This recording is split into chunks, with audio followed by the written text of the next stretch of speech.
What's going on, guys? So a lot to talk about here today. We have China's exports falling rapidly. We have retail stores closing up shop, Amazon releasing new shopping AI tools that you need to know as a seller, as well as a lot more. So if you guys like to keep updated on everything going on in the Amazon FBA space, make sure you subscribe down below so you don't get left behind. Otherwise, guys, let's hop on my screen and get to it. All right, guys, like always on these types of videos, these are coming from our blog as well as some extra stuff I want to go over here today. Links will be down below for that, or just CamronJames.com or Google Camron James Amazon FBA. All right, so the first thing I want to talk about is China's worldwide exports and them falling. Okay, last year I mentioned China had fallen behind Mexico as the USA's top trade partner, and this continues to be the case here. So CNBC here, China's trade with its major partners declined in 2023 as demand for Chinese goods fell amid slower global growth, which makes sense, right? Kind of a reeling economy. People are uncertain right now what's going on with the economy. So that definitely explains a little bit of a sharp decline there in people ordering products from China, everything like that. But that's not just it. Okay, I think this is a trend that will continue to rock on just as the US and China political kind of back and forth goes on as well. And China getting a little bit more expensive of late too, which I think you're going to see a dip in that. So actually just a kind of a segue here. I think this is the year, if you are consistently selling on Amazon, you start asking for bigger discounts. Okay, start renegotiating as Amazon fees go up, as the yuan, the Chinese currency, goes down, and China's economy keeps kind of reeling. This is the time where they might get a little desperate and can have some wiggle room as far as negotiating prices there.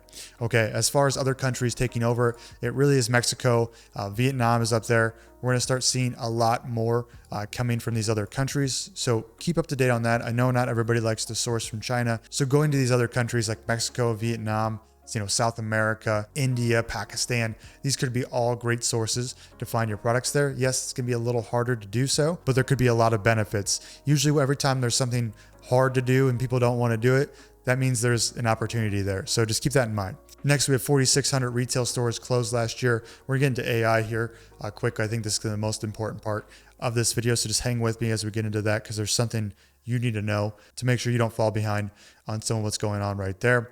So next, retail trends come and go, but we all know retail is kind of a thing of the past. It's getting more centric as far as, Walmart dominating, Target dominating, and some of these fringe niche stores keep closing left and right. So the ultimate question here is, does this mean more people are shopping online?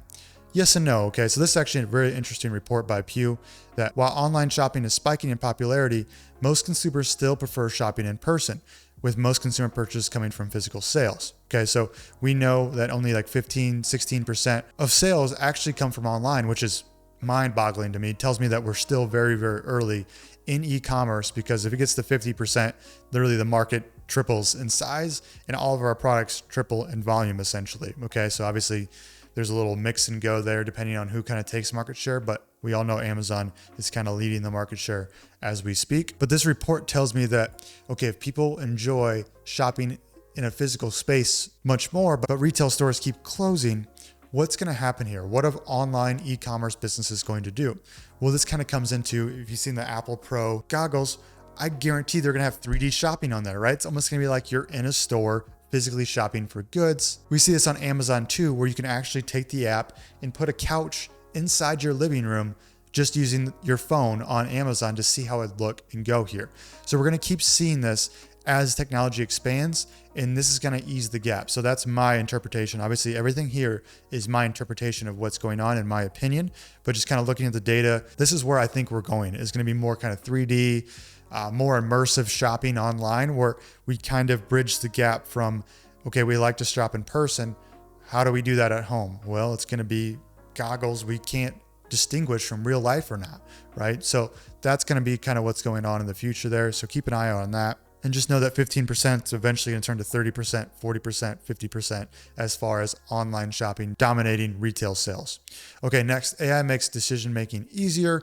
So this is a feature where you might have seen this before, but essentially if you bought medium-sized clothes in one brand, Amazon will sit there and say, okay, well, that fits you well. Well, for this brand, it's going to be a medium or going to be a small. So essentially Amazon is trying to bridge the gap as far as sizing for clothing, so there's less returns, right? Because clothing, there's just massive amounts of returns. So making this easier to shop online, get exactly what fits you, this can become more and more key over time for us to bridge that gap again to going mainly all online sales.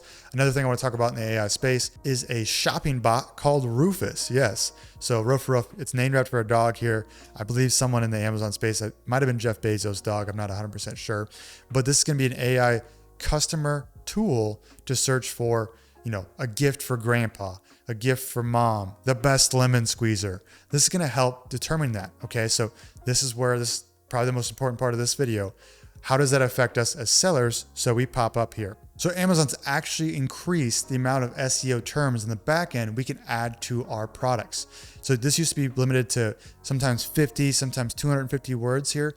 Now they expanded this for us. Now it depends on your category, but we need to start going back into our product listings and adding more search terms that are relevant, right? So obviously our main search terms go here first, but those fringe keywords, right? Those gifts for grandma, gifts for brother, Father's Day, whatever your product kind of fits in here on the fringe, start adding those in as well, because the AI is going to scrounge essentially all reviews, all your A+ content, your backend keywords, your bullet listing, even your image file names, okay, to get the best answer for that customer.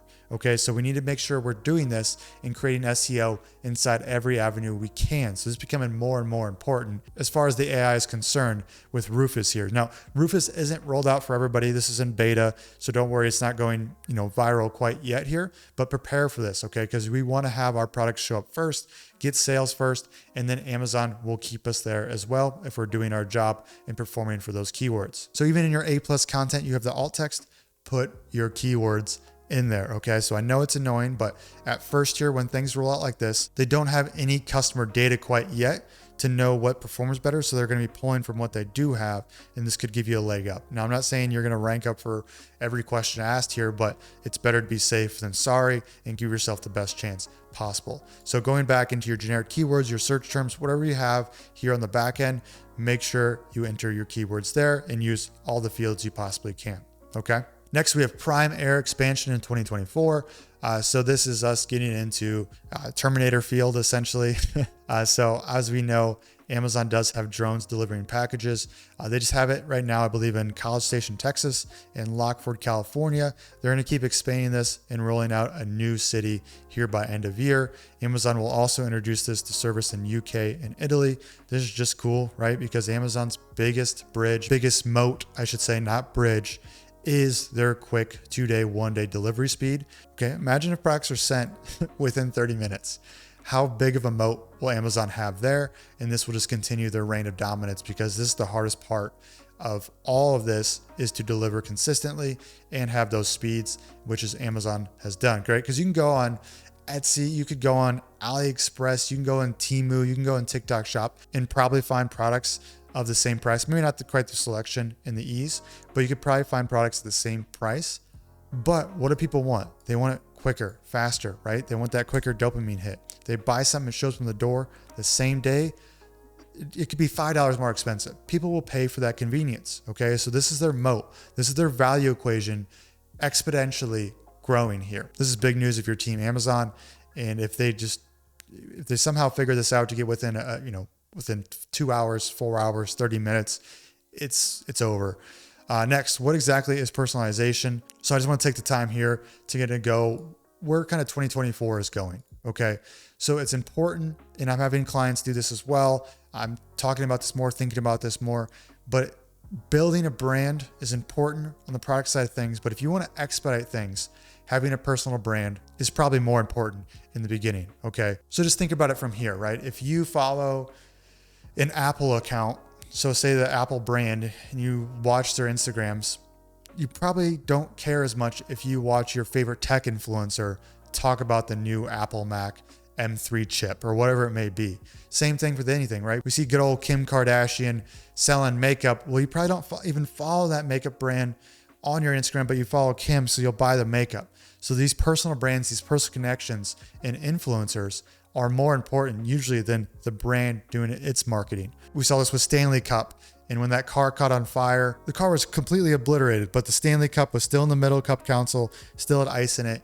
And that went viral, not from the actual account of Stanley Cup, but from another consumer using this, right? So this is social shopping. This is how the world is. We see this with TikTok Shop, and I think that's why it's doing very, very well. So if you can have some personal face of the brand, you're gonna get there 10 times faster. You don't have to worry about, 0 reviews and PPC being really inefficient when you first start and first launch. You can drive your own traffic because they trust you. You are the review. And this is just gonna keep increase as we keep going, okay? So something to think about. You don't have to be the face of the brand, but if you could be the face of the brand, great. That just gives you more leverage to go into products you actually enjoy and want to talk about. You can also hire this out, whether that's just influencers on TikTok Shop affiliate side of things, whether that's join brands, paying other people to make videos for you to put on your own account. But this is something I'll be talking more and more about. I think it's going to be more and more important as we continue on. So already important, but just getting more and more important as we go on this e-commerce kind of journey and things kind of shifting so fast. All right, guys, that's it for this video. If I missed any news, put it down below. If you guys enjoyed this, want to keep up to date month after month on Amazon FBA news, make sure you subscribe down below. Also, we just added more content into our ebook, which is the Amazon FBA field manual. That is about 88 pages now, which of course go through at your own speed, but that is free. Link down below. Just put in your email and we'll send it right to you. And that's it when it comes to that. Otherwise, guys, enjoy the next video here on the channel and we'll see you next time.